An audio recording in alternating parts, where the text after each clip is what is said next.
Rania Farrar is a woman in hiding, in fear of her life, in fear of her father, all because she refused to be forced into marriage. Rania was just 13 when she was kidnapped by her father's family and taken to Syria. The Sydney teen would be held against her will and married off to her cousin, a man she'd never met, in a land she didn't know. But refusing to be defeated, Rania secretly plotted and pulled off a daring escape back to Australia. She may now be home, but she is not safe, and because of that, she's asked that we change her name. Yet despite the considerable risks, Rania is speaking out tonight in the hope of lifting the veil on a hidden crime that affects hundreds of Australian women. She told her story to Liz Hayes.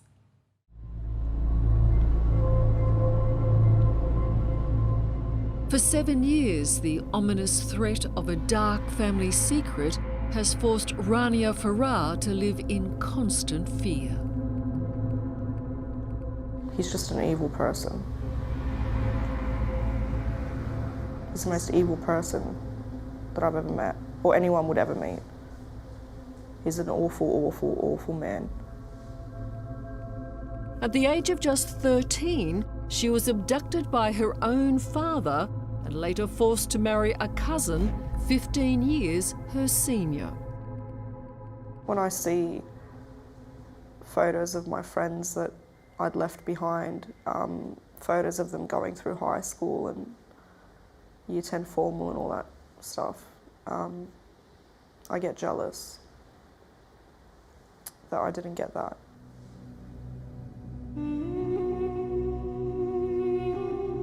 Rania's story began when her mother Margaret met her father Muhammad here in Australia more than 35 years ago.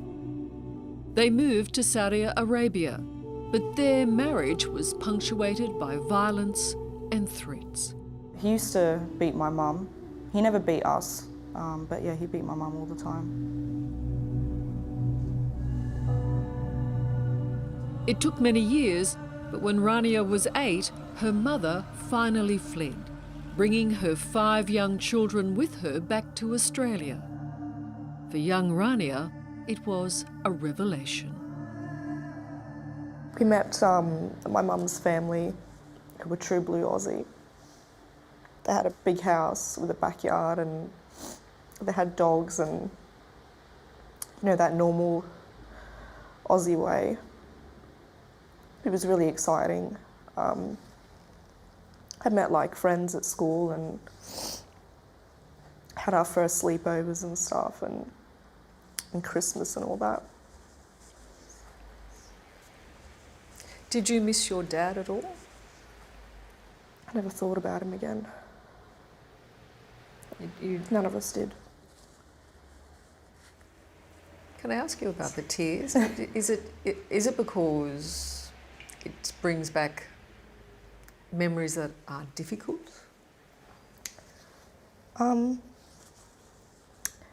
It's sort of, it was some of the happiest days when we first got back. Rania's family resettled in Sydney's west, building a happier, more peaceful life. But eventually, Rania's father made telephone contact. He called twice and we spoke to him.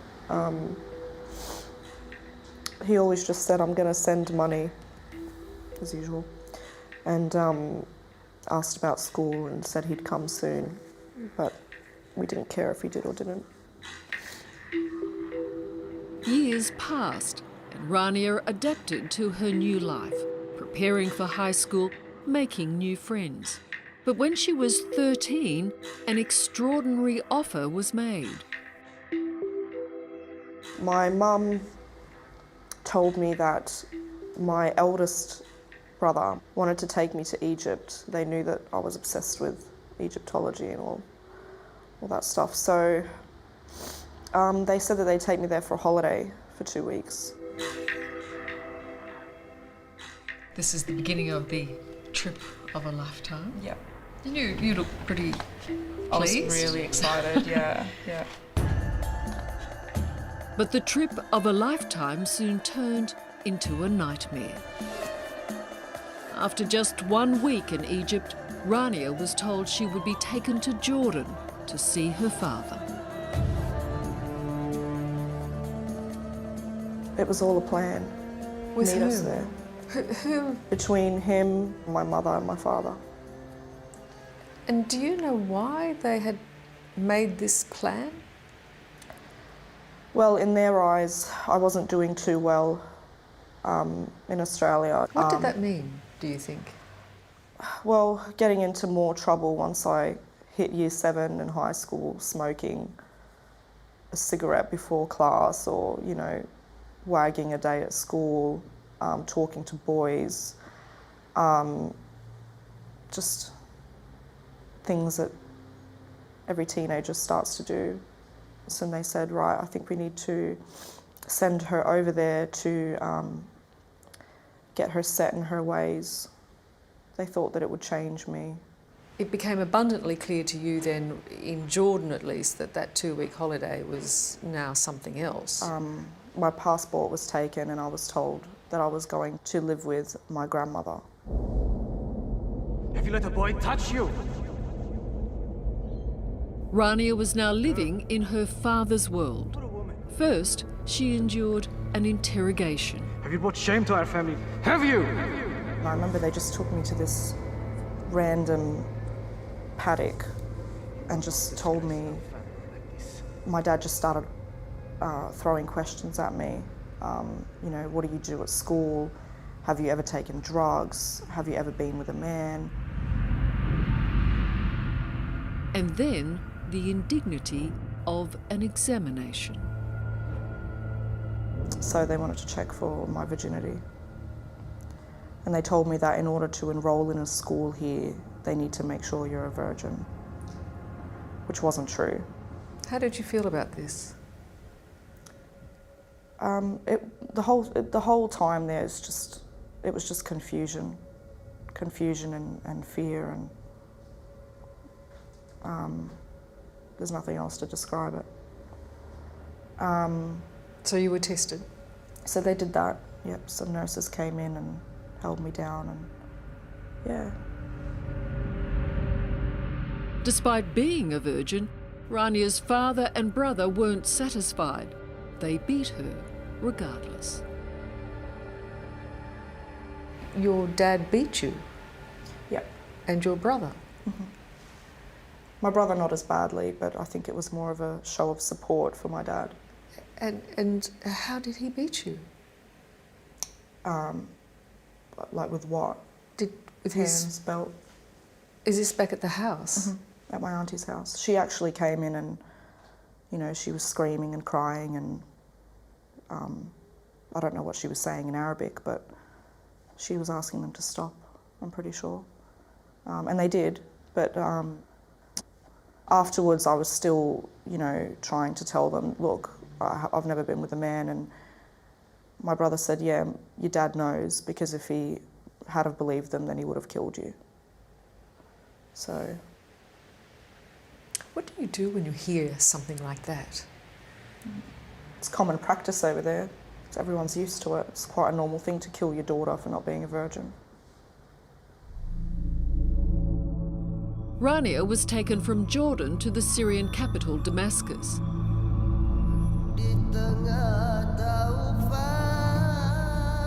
And it's here she would live the next 5 years in a small apartment with her grandmother, uncle and aunt, and their baby. What were you thinking all this time? Just, I suppose I was just in a depression the whole time. I didn't think much, really. I just thought of Australia. Did you have any contact with your family? Yeah, about a month later, my mum called, and from that day onwards, she'd call me every 3 weeks. And what did you say to your mum? I just begged them to come home. And what would she say? We can't afford it. 1 more year. And when one more year went by, I'd ask again. and Same thing was said. Rania Farrar had her teenage years stolen from her. She was kidnapped, held captive by relatives in Syria and married off to a cousin she had never met. Rania was as far from her native Sydney as you could imagine, a prisoner in a foreign land. Most forced marriages end up as a life sentence, but as Rania tells Liz Hayes, she had other plans.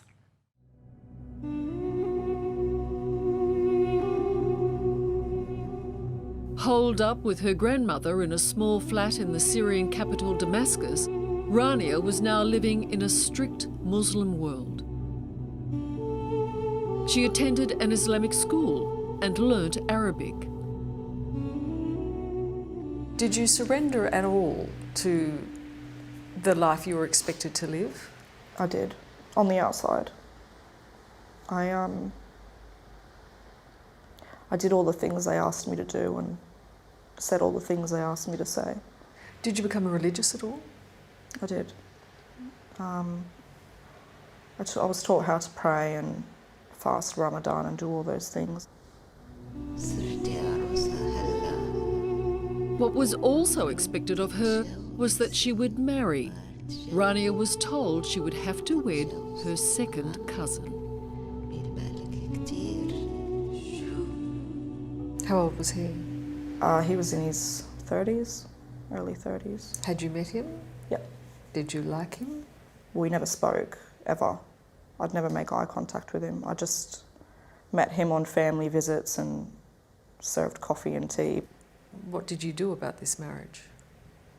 I went along with it. I did all the things I needed to do. We had the engagement party. I got given the gold, the money to go buy all the clothes that newlywed women buy, and I did it all and put on the face, and How did you feel about that? I didn't feel anything because by that stage I was already planning my escape.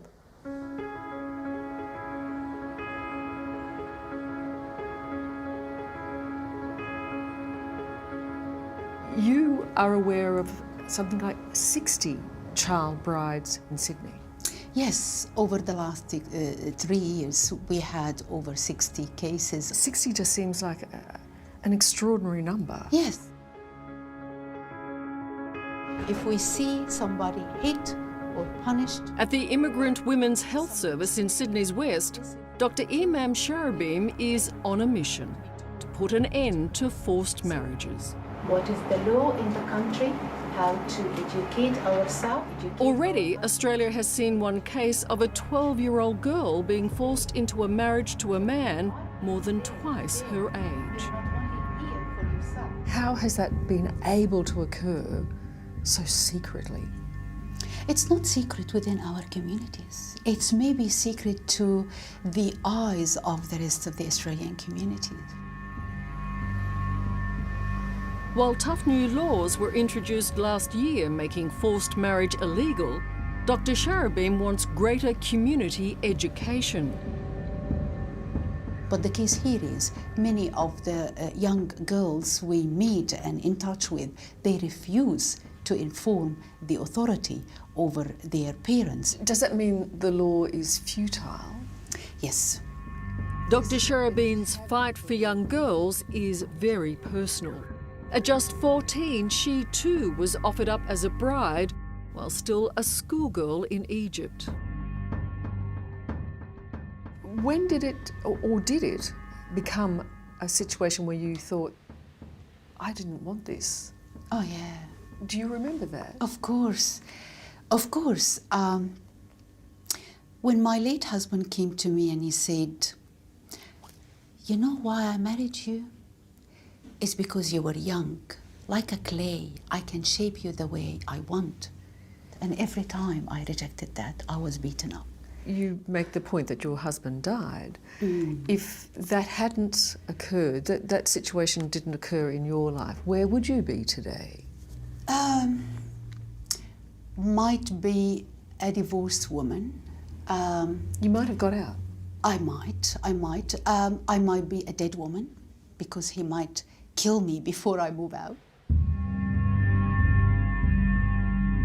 Rania Farrar couldn't bear the thought of such a future, and with the help of a neighbour, plotted a daring escape.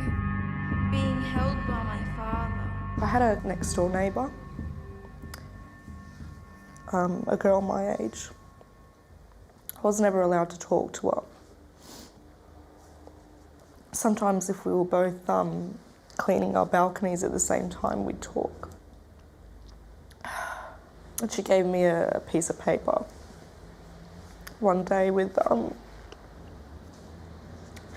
British Embassy's number.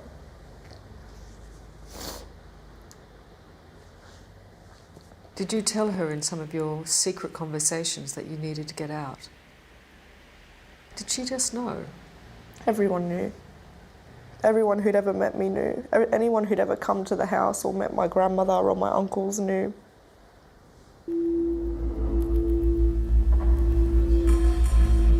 Officials explained to Rania that she would have to wait until she turned 18 and deemed an adult before they could help. 18 tomorrow. On the day before her birthday, Rania called the embassy once more. Please, please help. They told me that a woman would wait for me the next morning at the Four Seasons Hotel in Damascus. And I told them, you know, I don't have a particular time. I can only leave when it's the perfect moment. I can't give you a time. And he said that she'd be there from 6 a.m. and wait onwards for as long as it took. And I went to bed, woke up for the morning prayer, did the usual, made my grandmother her coffee and stuff, and once she'd gone back to bed and I knew she'd fallen back to sleep, I got up and got dressed. I held my shoes so that I wouldn't make any noise on the stairs on my way down.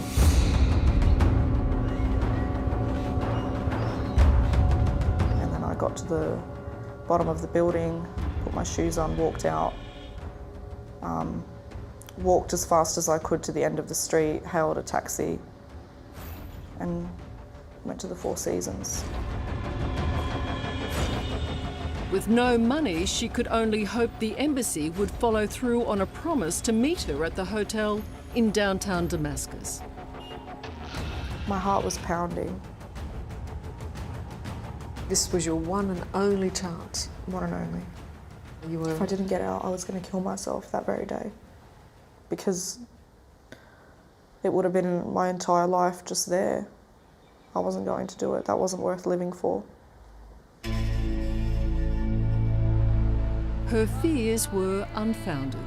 As promised, the embassy contact was waiting. The taxi pulled up right in front of the door, and that's exactly where she was, and she just walked straight over to the cab and paid him. And I got out, and she gave me a big hug, and she took me inside, and I met this Australian man. I don't know what his job was exactly, but he stayed for about half an hour, got me to sign some papers, and then left.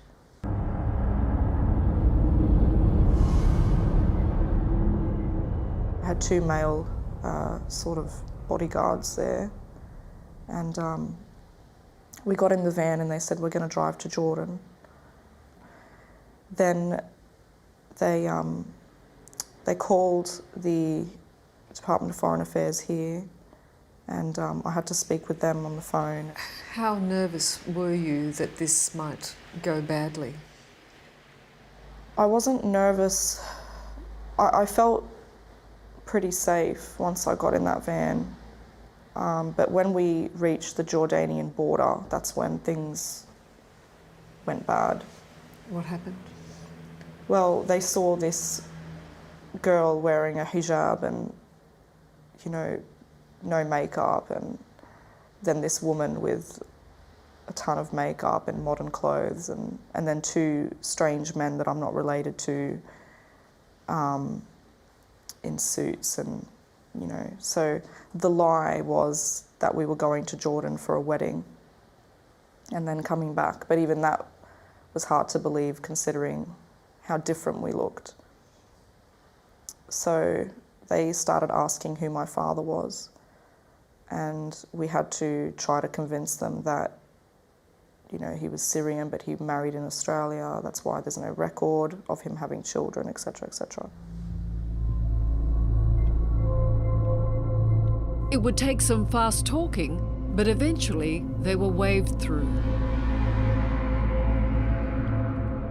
After 5 long years as a virtual prisoner in Syria, Rania was finally on her way home, a free woman. How did that feel? It hit home when it was early morning when I arrived and we flew over Sydney Harbour.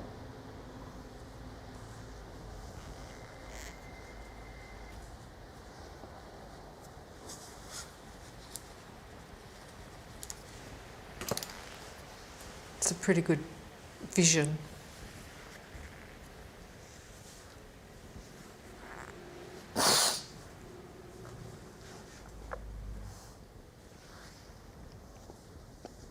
Must have been how my mum felt.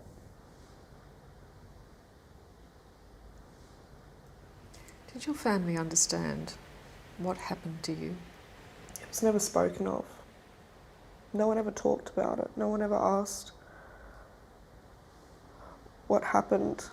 To this day, they don't know what happened. No one wanted to know what happened to you? No, they just never asked. They never asked how I was feeling to be home, which caused a lot more damage. Rania's father, Mohammed, has returned to Australia, bringing with him another wife and more children, including daughters. Rania alleges the one time she has seen her father since his return, he threatened her. He told me to my face. He said, no Western pig government is going to tell me how to raise my daughters. And if it comes to it, I'll slit your mother's throat and I'll slit your sister's throat and I'll slit your throat. You've since taken out a restraining order. Restraining order. Which is renewed every 5 years. And if you didn't have that? To be honest, I don't think it really makes a difference to him, but it just makes me feel a little bit better. But I've still had to make sure that I'm not in the same city he's in, or that none of my information is disclosed to him.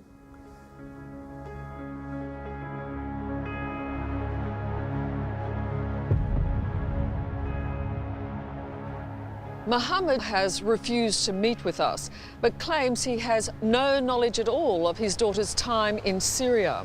When we asked about his daughter's marriage, all he would say was that forced marriage in Australia is illegal.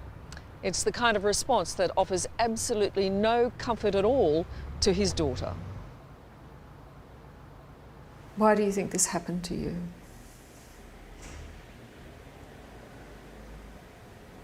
My mum married the wrong man.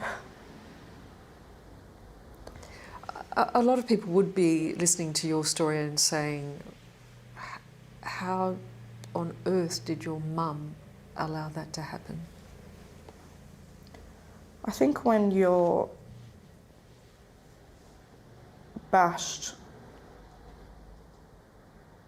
and beaten and terrorised for 20 years by your husband, and then had the same treatment almost from your son after leaving your husband. And I think they just broke her.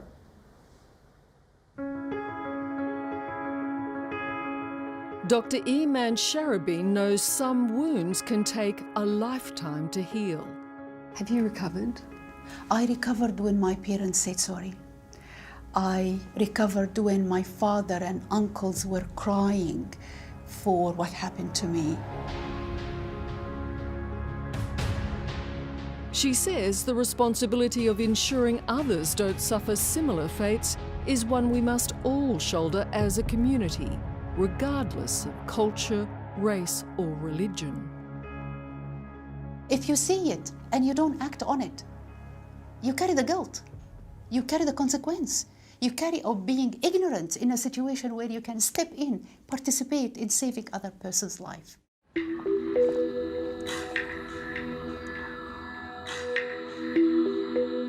The future may not be certain for Rania, but she is making plans. She's studying at university and hopes one day to have a career in business. But she has one clear message she'd like us all to hear. What's your advice to other young women who may be, young girls who may be in this position, listening to you? Run for your life. You're in a country, if you are in Australia, you're in a country that believes in women's rights and your safety and freedom, so run. Cut them off. Your life will be the better for it.